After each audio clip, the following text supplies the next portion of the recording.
नमस्कार, मैं प्रभात रंजन दीन। TV channel पर पत्रकार का चरित्र तोलने में, मर्यादा का पलड़ा हल्का करने में तनिक भी संकोच नहीं करने वाले अखिलेश यादव अपने गिरेबान में झांक कर अपना चरित्र और व्यक्तित्व तौलने की नैतिकता नहीं दिखा सकते। मुख्यमंत्री रहते हुए अखिलेश यादव ने क्या किया, यह कहने से अच्छा है यह कहना कि मुख्यमंत्री रहते हुए अखिलेश यादव ने क्या क्या नहीं किया। मुलायम ने धन अर्जन का जरिया भले ही अनादर्श वाला चुना हो, लेकिन उन्होंने व्यवहारगत तौर तरीकों में हमेशा लोकतांत्रिक आदर्श का रास्ता अपनाया। अखिलेश ने अपने पिता से धन अर्जन की शिक्षा तो ली, लेकिन लोकतांत्रिक व्यवहार में वे हीन रह गए। यह हीनता उन्होंने अपने पिता, चाचा और कुछ वरिष्ठ नेताओं पर भी उतारी। मुलायम आलोचना करने वाले पत्रकारों के साथ कभी भी अभद्र नहीं हुए।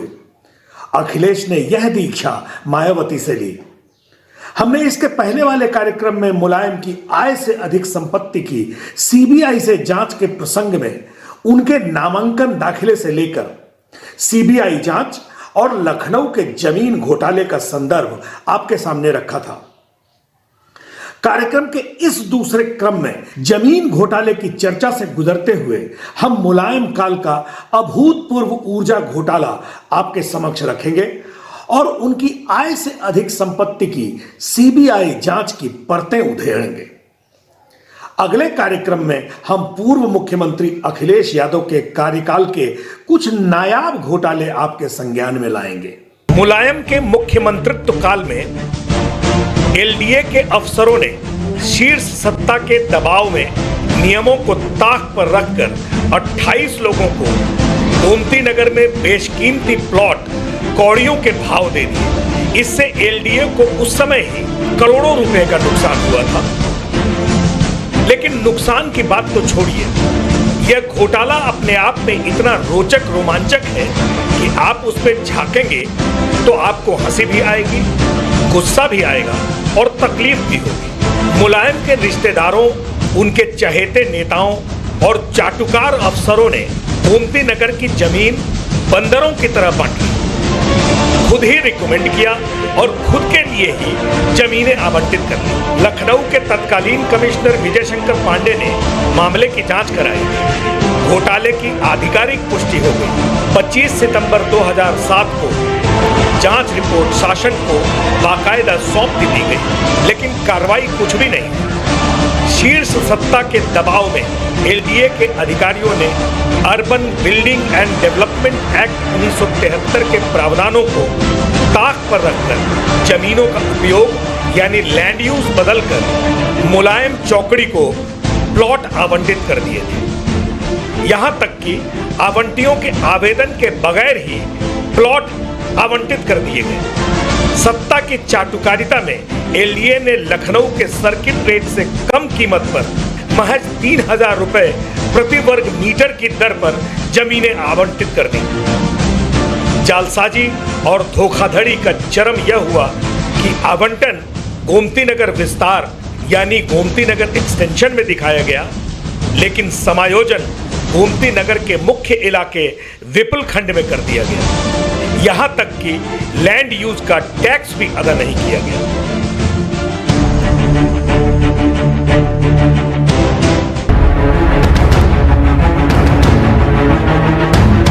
सीबीआई की जांच रिपोर्ट कहती है कि गोमती नगर की जो जमीनें औने पौने भाव में आवंटित कर दी गईं, उनमें 5 बेशकीमती आवासीय प्लॉट मुलायम के ही बेनामी प्लॉट हैं। इनमें एक प्लॉट अखिलेश यादव के ससुर आरसीएस रावत के नाम पर भी है। इटावा के भोजवानी परिवार के सदस्यों के नाम पर भी 4 प्लॉट्स हैं। ध्यान दें, यह वही भोजवानी परिवार है जिसके बारे में सीबीआई कह चुकी है कि मुलायम सिंह यादव के काफी लेन देन वाले संबंध रहे हैं। मुलायम की बेनामी संपत्तियां भोजवानी परिवार के नाम पर हैं। मुलायम के लिए गोमती नगर के इंस्टीट्यूशनल एरिया के लिए निर्धारित जमीन में से काटकर उसे रिहायशी प्लॉट में बदला गया, जबकि इंस्टीट्यूशनल एरिया का निर्धारण 2001 के ही मास्टर प्लान में हो चुका था। इंस्टीट्यूशनल एरिया को रेजिडेंशियल प्लॉट्स में तब्दील करने के प्रस्ताव पर तत्कालीन मुख्यमंत्री मुलायम सिंह यादव ने तत्काल मंजूरी दे दी। आवास मंत्री का महकमा भी उस समय मुलायम के पास ही था। मुलायम के रिश्तेदारों, नेताओं और खास चाटुकारों को प्लॉट्स देने के नाम पर एलडीए के अधिकारियों ने भी बहती गंगा में खूब हाथ धोया। मुलायम चौकड़ी ने किस तरह गोमती नगर की बेशकीमती जमीन की लूटपाट मचाई, उसका यह ग्राफ देखते चले और नेताओं के चरित्र का आकलन करते चले। किनके नाम पर घोटाला हुआ? स्वर्णदास बागला आईएएस, इन्होंने अपनी सिफारिश खुद कर ली। श्रीमती सरला, सिफारिश आवास सचिव जेएस मिश्र यानी सपा नेता अभिषेक मिश्र के पिता। शिव कुमार, सिफारिश अनिल कुमार, आईएएस प्रमुख सचिव मुख्यमंत्री। कमल भोजवानी, सिफारिश सचिव मुख्यमंत्री। पेसूराम, सिफारिश सचिव मुख्यमंत्री। जितेंद्र, सिफारिश सचिव मुख्यमंत्री। अनीता सिंह और सुभाष चंद्रा, सिफारिश सचिव मुख्यमंत्री। सावित्री सिंह, सिफारिश बीबी सिंह उपाध्यक्ष एलडीए। मनीष चंद्रा, सिफारिश रेखा गुप्ता सचिव एलडीए। अमित एवं अरुणा मित्तल, सिफारिश आरके मित्तल कमिश्नर लखनऊ।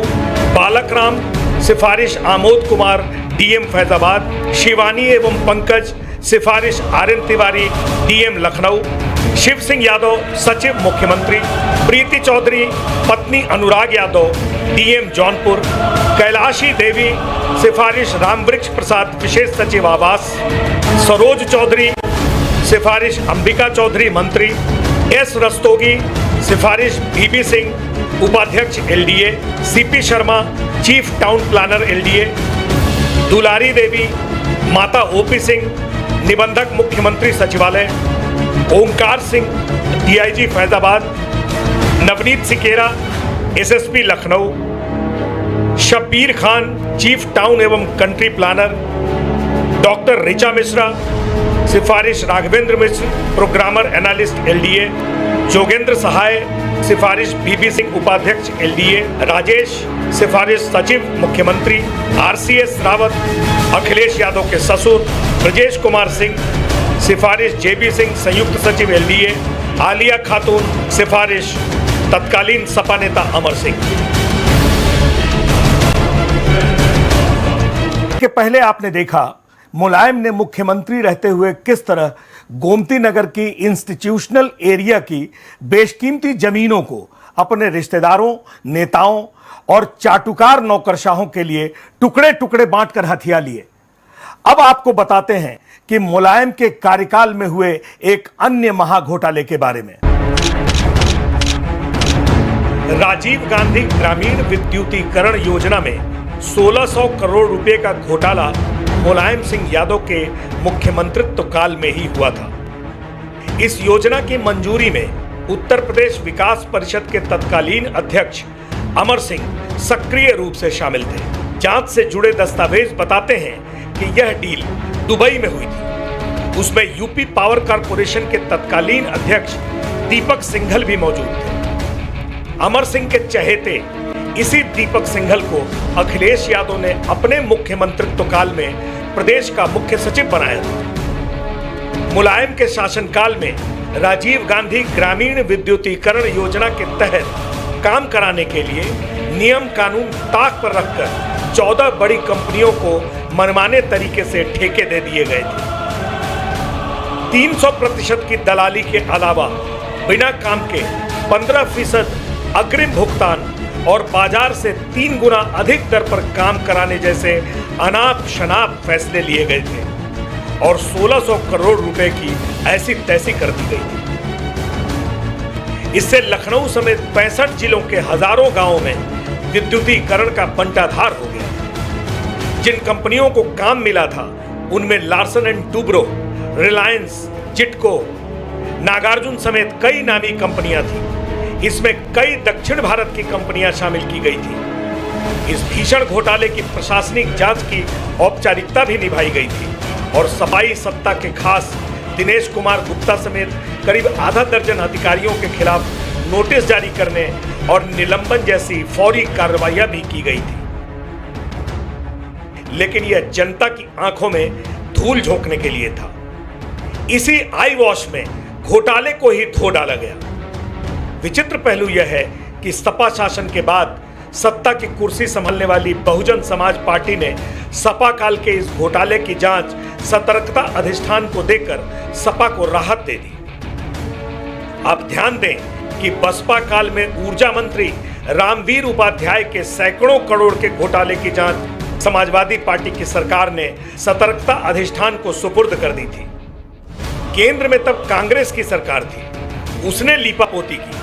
फिर प्रदेश में मायावती ने उसे गुत्थियों में उलझा कर रख दिया, जबकि प्रदेश के लोकायुक्त ने उस घोटाले की सीबीआई से जांच कराने की सिफारिश की थी। सतर्कता के बदले सतर्कता, घोटाले की जांच के इस साझा संतुलन का जवाब सपा बसपा के महागठबंधन के रूप में उभर कर सामने आ गया। तो आपने देखा मुलायम के जमाने में हुए घोटालों के दो अलग अलग विभत्स दृश्य।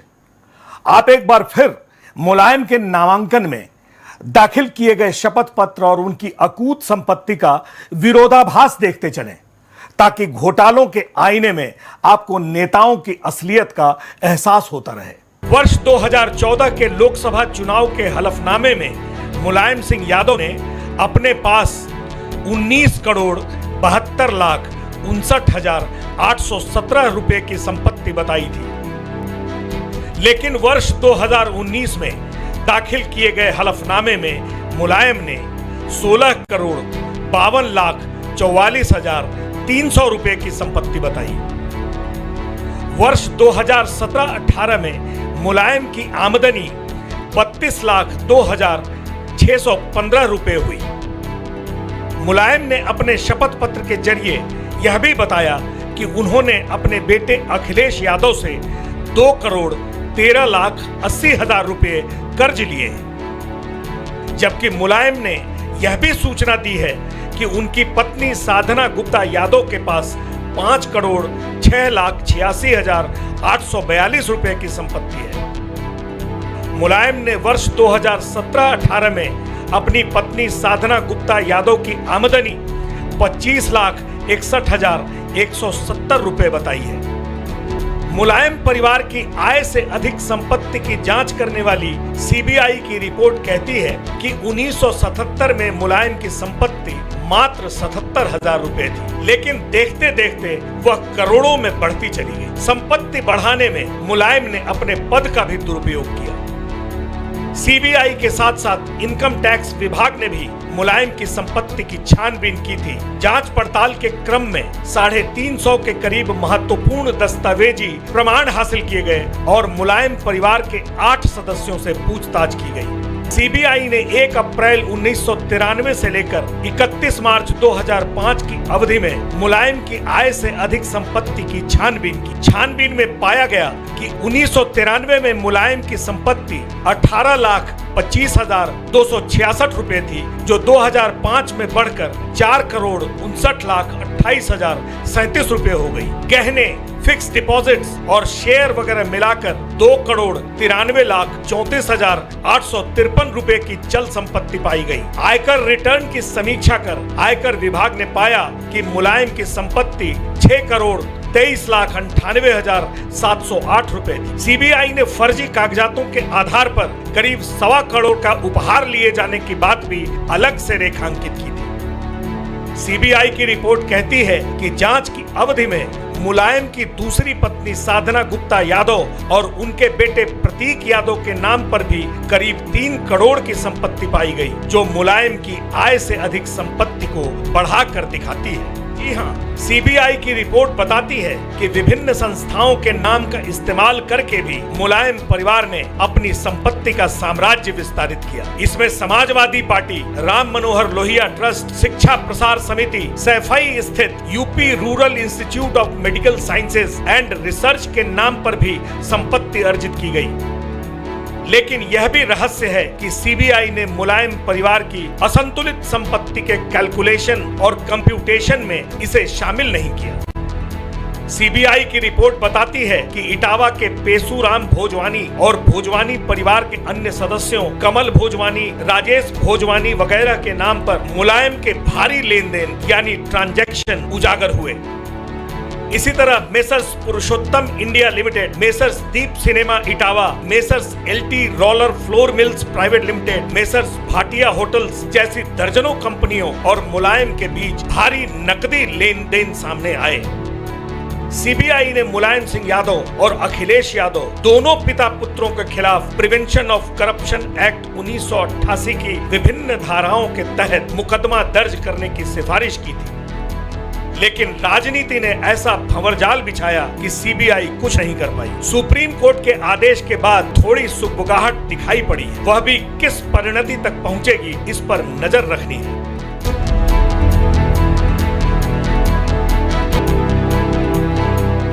यह थी हमारी आज की विशेष प्रस्तुति। हम अगले हफ्ते आपके समक्ष फिर एक खास और खोजी खबर लेकर आएंगे। तब तक के लिए नमस्कार।